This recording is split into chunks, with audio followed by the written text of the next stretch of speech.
Take a moment, look around, and remember once again what a glorious paradise is the world we live in. We're immersed in such resplendent beauty, peace, love, and life. But we also see all around us the illness, the disease, the pain and dysfunction in our own lives and in the lives of those around us, at the individual as well as at the collective and even the global level. And most of us feel helpless in the face of it all. Where does it come from, this pain, and illness, and suffering? What is at the root of our many illnesses and diseases? Our anxiety, our frustration and anger, our depression, and our other emotional upsets.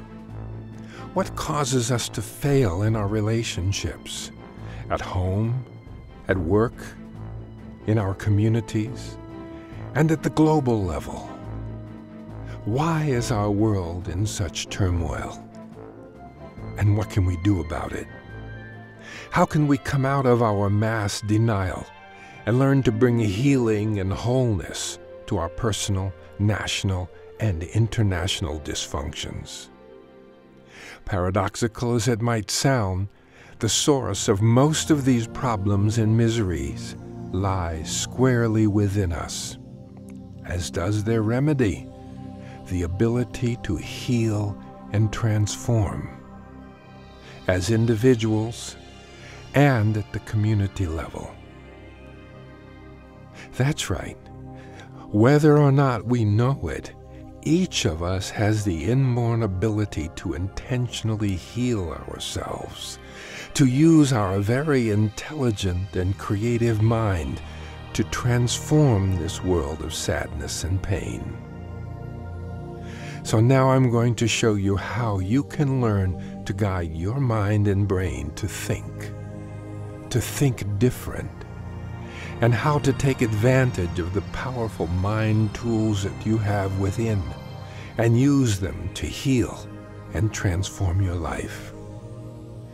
To paraphrase Albert Einstein, the splitting of the atom and the invention of the computer have changed everything except our mode of thinking. Thus, we are drifting towards catastrophe beyond conception. We shall require a substantially new manner of thinking if mankind is to survive. And this is as true in each of our individual lives as it is in our nation, our communities, and our planet. I have spent my professional life exploring this new manner of thinking that Einstein spoke of, and discovering its almost miraculous ability to create healing and transformative change in my patients and in the groups and teams I have coached and taught. And today, I'd like to share it with you, along with some practical ways you can use it to transform the leadership of your life and of your world. First, in this world of beauty and love, it is very important to understand the nature of what I refer to as the dark force. In an earlier video, we talked about that fundamental power, that urge to merge that is the source of life, the source of love, and the source of all healing and transformation. I called it love with a capital L. I also invited you to actively experience this urge to merge. Take a moment and recall that feeling of wholeness, of joy, of love. We looked back to the birth of our universe and saw how that urge to merge created atoms out of the formless plasma, how carbon atoms thus formed discovered that, instead of polarizing, they could share electrons through organic bonding, which soon led to protein molecules and the first living things. and then on to the bonds that created families, friendships, communities, and in time, whole nations.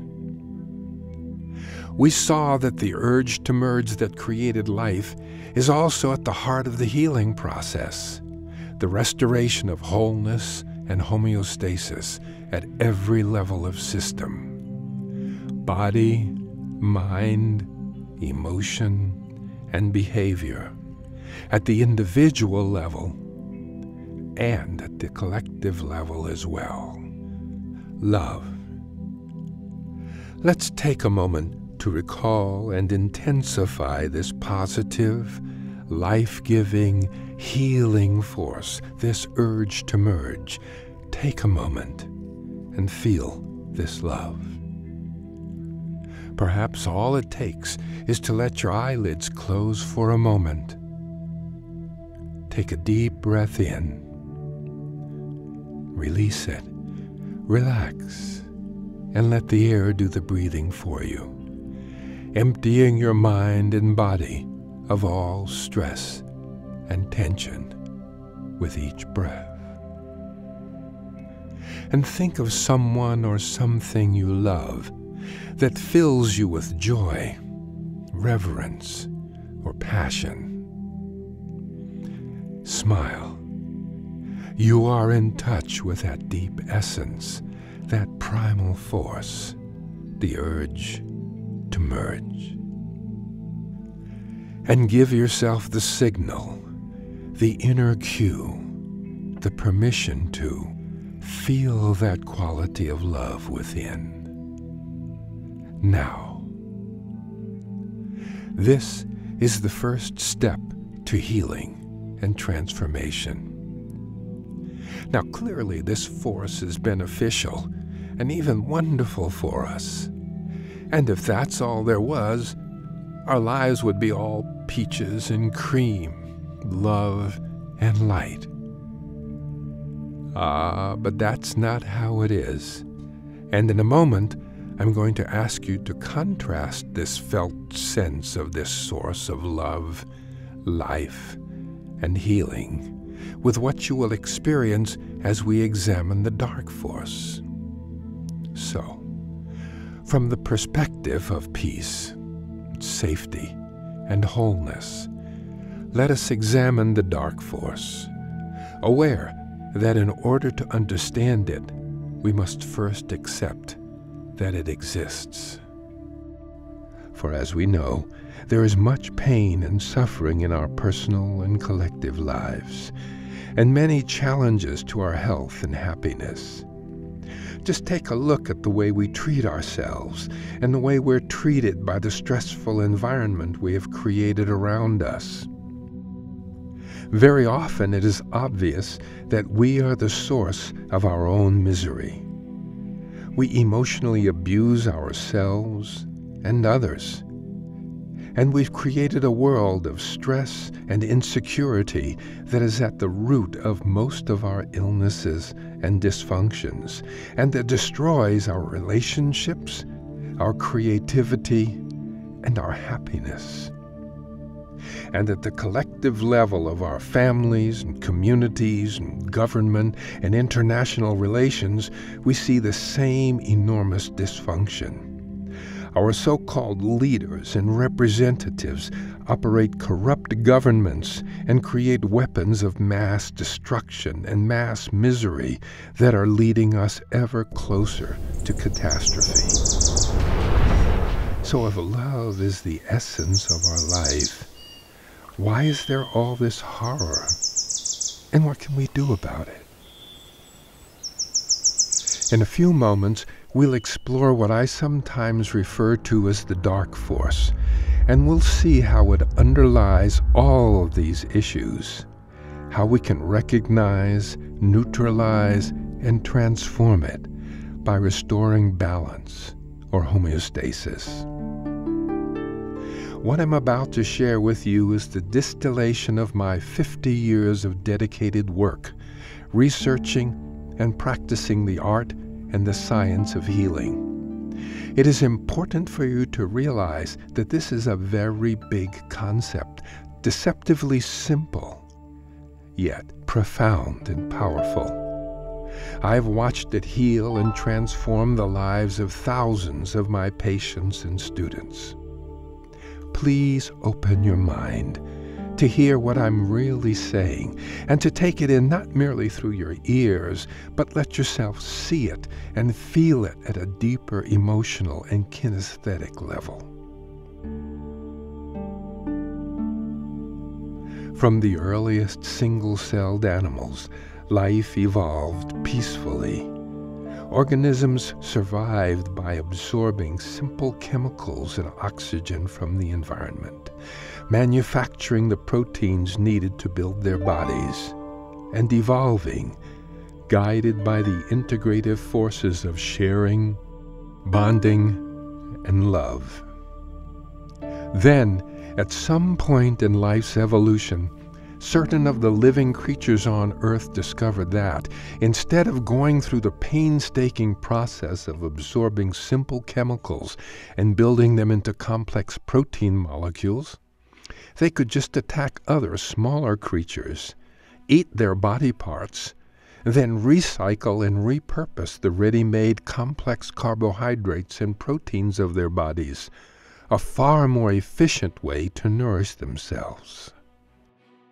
But with this appearance of predators, a new kind of activity for living beings made its appearance, a behavior that can often seem quite sinister in comparison to the urge to merge of the love force. The essence of this way of dealing with things is to divide the world into two parts. It's me versus the rest of the world, and my wants and needs are the only thing that are important.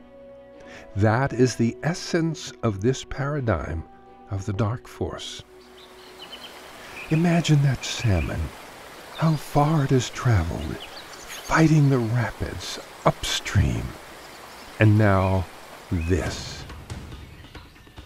The dark force is predatory, dominating, uncaring. The dark force certainly does not create wholeness in the animal that is being eaten. Quite the opposite. Think of the unfortunate mouse. The predator has no respect for the life of its prey, or the wildebeest. Not a very warm, loving, caring, fair attitude of the predator. Instead, it is disrespectful, aggressive, and abusive. And we have to include humans in that list of predators. There's a very loving part of each human being, yet we have evolved to be predators. So the dark forces within each of us, whether we eat vegetables or other animals. But it makes its appearance most tragically when it emerges in the form of racism and slavery, war, genocide, tyranny, the thousands of ways we dominate, hurt, and injure others. We see it all around us every day in the form of domestic abuse, corruption, propaganda, aggression, torture, imprisonment, and other forms of abuse of living things and the environment. Now, I don't mean to imply that this dark force paradigm is fundamentally evil or bad per se. After all, none of us can go back to absorbing nutrients from swamp water. This is simply the way things are. Even vegetarians have to kill the poor carrot plant in order to consume its root. What I'm saying is simply that a fundamental quality of this dark force that I'm defining is simply a dualistic, black or white, me versus you or us versus them paradigm. It's a polarized way of approaching the world or a current problem. If things aren't black or white, why aren't they? So said John Wayne. And of course, the results that you get using this paradigm of the dark force are quite different from the results you get if you use the paradigm of love, capital L. There is a right and a wrong, a good and a bad, a black and a white in this dark force world of thinking, a yin versus a yang. It's a binary kind of logic, much like the Boolean logic of a digital computer, where everything is either 1 or it's 0, pixel on or pixel off. There is no in-between. The behavior of the dark force does not have any empathy. There's no compassion, no soul, no spirit. It's the kill or be killed world of fang and claw. We can see the work of the dark force at the physical level in the malarial parasites that kill 1 million children each year, cancer cells metastasizing through the body, or in the pain we feel from infection or injury. And we can see it in the emotional pain and the mental stress and frustration we experience when things don't work out the way we planned or hoped or expected. We can see some of the most common results of treating ourselves with this polarized approach when we see people being depressed, anxious, self-critical, resentful, frustrated, or otherwise creating stress and the diseases it causes. The virulence of the dark force becomes even more strikingly visible when we are driven by our emotions to be selfish, unfair, cruel, and even murderous to other human beings, sometimes even those we say we love. And here again we see the binary logic of the bipolar world of ionic bonding. It's me versus you. Either you win or I win. It's a zero-sum game.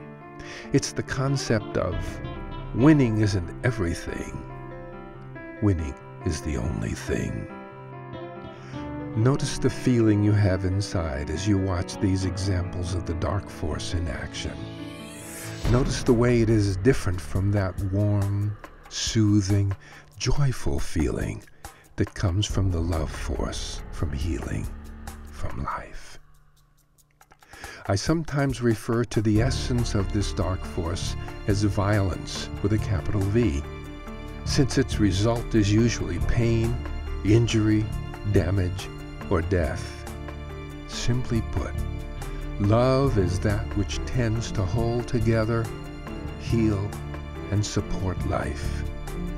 Violence is that which tends to create separation, disintegration, and death. We see this in our own individual lives as well as when we look at the major problems confronting us as a society, a culture, and a global network of human beings.